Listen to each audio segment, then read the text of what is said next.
శ్రీ సాయి సచ్చరిత్ర 16 మరియు 17వ అధ్యాయం. అధ్యాయం ఆరంభం. బాబా దయాగుణం. ఈ అధ్యాయం ప్రధానంగా బాబా భక్తుల పట్ల చూపిన అపారమైన దయ, కరుణ మరియు వారి జీవితాల్లో జరిగిన మార్పుల గురించి చెబుతుంది.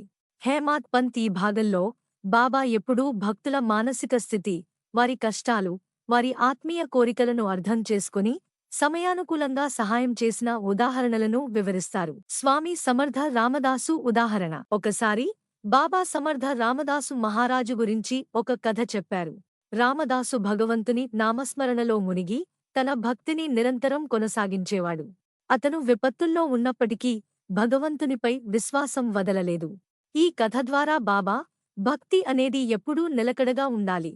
కష్టకాలంలో కూడా భగవంతుని స్మరించేవారికి ఆయన తప్పక రక్షణ కల్పిస్తాడు అని బోధించారు. అన్యాయానికి బాబా ప్రతిస్పందన. ఒక భక్తుడు తనపై జరిగిన అన్యాయాన్ని బాబా వద్ద చెప్పాడు. బాబా సున్నితంగా, ప్రతీకారం అనేది భక్తుని మార్గం కాదు. దైవ న్యాయం సమయానికి జరుగుతుంది.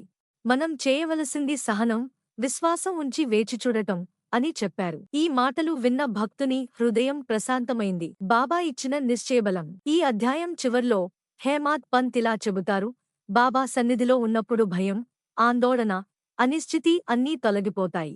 ఆయన చూపే దయ, ఇచ్చే మాటలు భక్తునికి అచంచలమైన ధైర్యాన్ని ఇస్తాయి. బాబా దివ్య స్వరూపం మరియు ప్రవర్తన. ఈ అధ్యాయంలో బాబా యొక్క వ్యక్తిత్వం, దైనందిన జీవనం, భక్తులతో ఆయనకు ఉన్న బంధం గురించి హేమాత్ పంత్ విపులంగా వర్ణిస్తారు. మసీదు ఎప్పుడూ భక్తులతో నిండిపోతుండేది. బాబా ఎప్పుడూ వారిని సమానంగా చూడేవారు.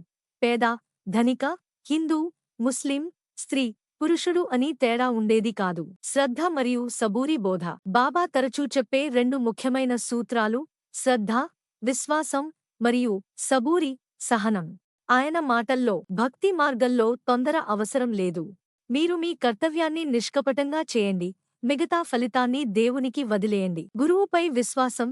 కాకాసాహెబ్ ఉదాహరణ. కాకాసాహెబ్ దీక్షిత్ ఒకసారి బాబా వద్ద ఆధ్యాత్మిక మార్గం గురించి అడిగారు.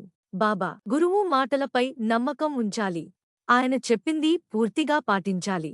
గురువు అనుమతి లేకుండా ఏ ఆధ్యాత్మిక సాధనకు పూర్తి ఫలితం రాదు అని వివరించారు. ఈ బోధ విన్న కాకాసాహెబ్ మరింత భక్తితో బాబా సేవలో నిమగ్నమయ్యారు. బాబా హృదయాన్ని చదవడం. ఒకరోజు ఒక భక్తుడు మనసులోనే బాబాను ఒక కోరిక అడగాలనుకున్నాడు.